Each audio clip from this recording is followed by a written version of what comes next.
Good morning students. आज हम बात करने वाले हैं फिजिक्स के नेक्स्ट टॉपिक। जो टॉपिक है आपका चुंबकीय क्षेत्र में रखे हुए धारावाही चालक पर लगने वाला बल, force on a carrying conductor placed in a magnetic field. ठीक है। कोई भी हमें एक कंडक्टर लेना है और किस तरह कंडक्टर हो, वो करंट कैरिंग, ठीक है, धारावाही हो। तो इसको हमने मैग्नेटिक फील्ड में इसको रख दिया है। तो क्या इस पे फोर्स लगेगा, आज इस पे हम डिस्कस करेंगे। ठीक है। तो मान लेते हैं इसमें कि ये आपका कोई धारावाही चालक तार है। ठीक है। तो जिसमें आई करंट फॉलो कर रहा है। ठीक है, ये आपने माना इस तरीके से। और देखिए ये आई यहाँ पर दिया गया है, जिसकी लंबाई हमने मान ली है, क्या है, स्मॉल एल दी गई है। ठीक है। और इसका जो वेग है वो वी हमने मान लिया है। तो आप दो कंडीशंस पहले से ही जानते हैं। ठीक है। देखिए कि जब कोई आवेशित कण किसी चुंबकीय क्षेत्र में गति करता है तो क्या होता है इसमें। ठीक है। कण पर ऑब्वियसली एक बल लगता है, और कौन सा बल लगता है, वो चुंबकीय बल लगता है। ठीक है। चुंबकीय बल कौन सा, Q V B sine theta. ठीक है। सो ये फर्स्ट कंडीशन अभी आप पढ़ चुके हैं, जो पहले हेडिंग थी। ठीक है। मैग्नेटिक फील्ड में कोई चार्ज पार्टिकल का मूवमेंट होता है तो वो उस पर कितना फोर्स लगता है, Q V B sine theta. ठीक है।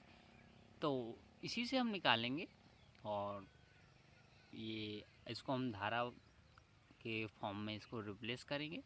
ठीक है। यहाँ से आप निकाल पाएंगे फॉर्मूला।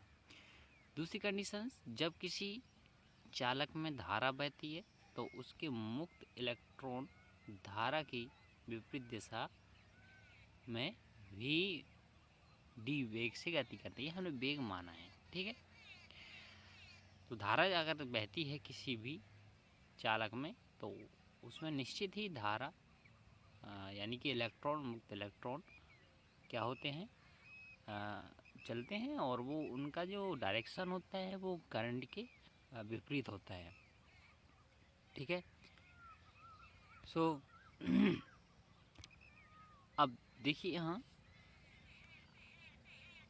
उपरोक्त दोनों बिंदुओं को यदि मिलाकर हम पढ़ें कि जब किसी धारावाही चालक को किसी चुंबकीय क्षेत्र में रखा जाता है तब चालक के प्रत्येक मुक्त इलेक्ट्रॉन पर चुंबकीय बल लगने लगता है। यदि चालक के कुल मुक्त इलेक्ट्रॉनों की संख्या से एक इलेक्ट्रॉन पर लगने वाले चुंबकीय बल को गुणा कर दें तो संपूर्ण चालक पर लगने वाला बल ज्ञात हो जाता है। ठीक है। इसी को हमें निकालना है। तो इसमें कुछ चीज़ें मानी गई हैं। माना एल लंबाई, ठीक है, चालक तार की लंबाई है। ए काट, चालक के काट का क्षेत्रफल। ठीक है। ये चालक तार और उसकी जो ठीक है, काट का क्षेत्रफल आप समझते हैं, जैसे ये आपका तार है। ठीक है। तो इस तरीके से यदि हम इसको काटें, ठीक है, ठीक है, तो अनपिष्ट काट का क्षेत्रफल कहलाता है। ठीक है। हमने इसका एरिया मान लिया है इतना। ठीक है, ए। ठीक है। और इसमें चुंबकीय क्षेत्र मान लिया है। ठीक है। और मैग्नीट्यूड फॉर्म में माना है, वेक्टर फॉर्म में नहीं है ये। ठीक है। और मुक्त इलेक्ट्रॉन का वेग मान लिया है, और इलेक्ट्रॉन आवेश क्यू मान लिया है। ठीक है। और इलेक्ट्रॉन घनत्व। तो ये कुछ चीज़ें हैं। ठीक है। आपको इसमें दो ही कंडीशंस याद रखनी है जो ये ऊपर लिखी हैं, दोनों कंडीशंस। ठीक है। अब देखिए हमें इसे निकालना है।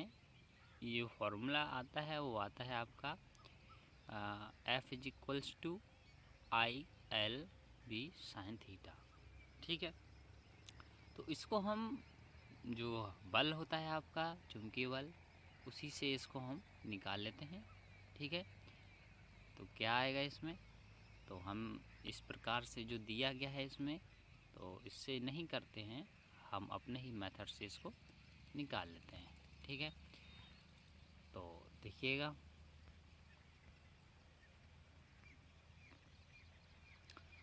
आपने पढ़ा है F is equals to Q V B sine theta. ठीक है,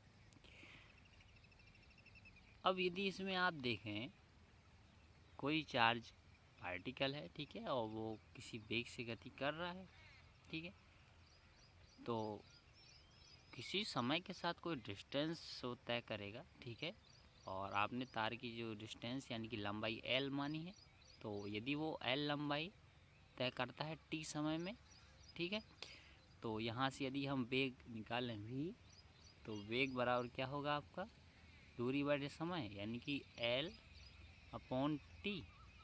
ठीक है, v का मान रख दिया हमने, इंटू b साइन थीटा। अब एक डेफिनेशन आपने पढ़ी हुई इलेक्ट्रिक करंट के लिए, I is equals to Q upon T. ठीक है, यानी कि जो आवेश प्रवाह की दर होती है उसी को आप करंट बोलते हैं। तो यहाँ से यदि आप Q इज इक्वल्स टू निकालें तो Q इज इक्वल्स टू हो जाएगा I इंटू टी। ठीक है, so Q is equals to I T यहाँ पुटअप करें, so F is equals to Q L upon T. Sorry, हमें Q की जगह क्या करना है, यहाँ पर हमें पुटअप करना है I T, I into T. ठीक है, into L upon T B sine theta. तो यहाँ आप देख रहे होंगे कि टी से टी कैंसलाइज हो रहा होगा। ठीक है, तो I L B sine theta यहाँ से निकल आएगा, F is equals to I L B sine theta. ठीक है, सो ये आपका आ गया फॉर्मूला और बड़ा ही सिंपल है निकालना। ठीक है, तो इसमें ये है कि चुंबकीय बल जो है आपका, ठीक है, धारावाही चालक तार पर जितना भी मैग्नेटिक फोर्स लगता है वो चालक तार की धारा क्या है उसके प्रोपोर्शनल, लेंथ के प्रोपोर्शनल, और साथ ही साथ ये मैग्नेटिक फील्ड, ठीक है, तीनों के प्रोपोर्शनल होता है। क्लियर? और फोर्स का जो डायरेक्शन होता है वो क्षेत्र, ठीक है, और करंट किस तरफ फ्लो हो रहा है यानी वेग, दोनों के परपेंडिकुलर होता है। ठीक है, यदि आप इसमें इसकी डायरेक्शंस निकालना चाहें फोर्स की तो फ्लेमिंग रूल से निकाल सकते हैं, जो कि हम पहले वहाँ भी निकाला था हमने। ठीक है, तो यदि आप इसमें बनाएं इस तरीके से, चलिए हम बना देते हैं फ्लेमिंग रूल्स। ठीक है, इस तरीके से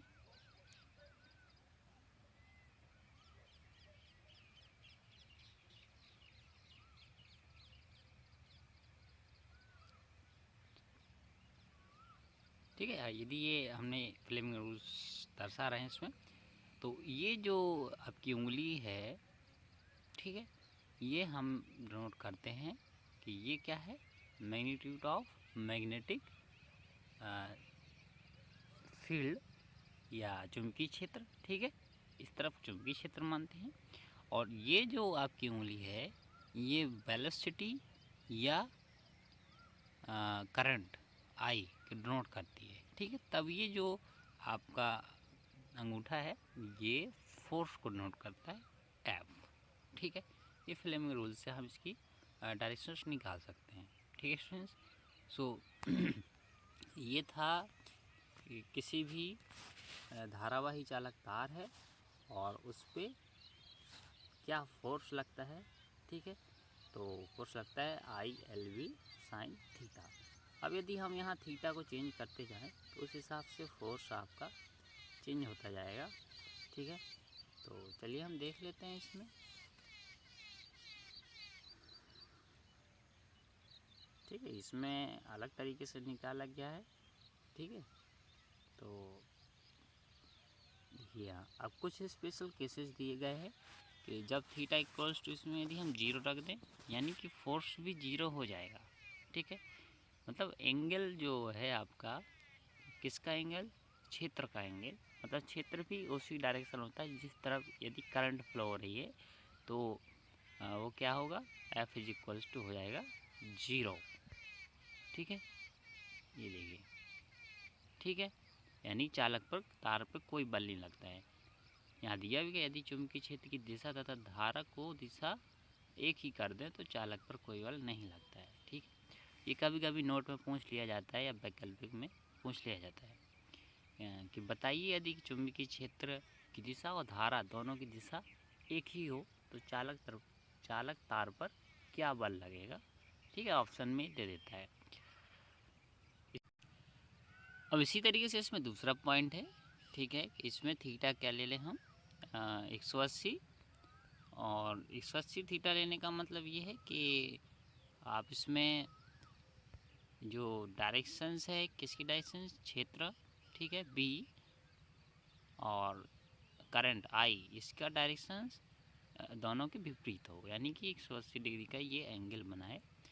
ठीक है, तो फिर चालक तार पर कितना बल लगेगा F, तो वो लगेगा आपका 180 यदि हम देखें साइन 180। ठीक है, तो तब भी इस पे कोई बल नहीं लगेगा।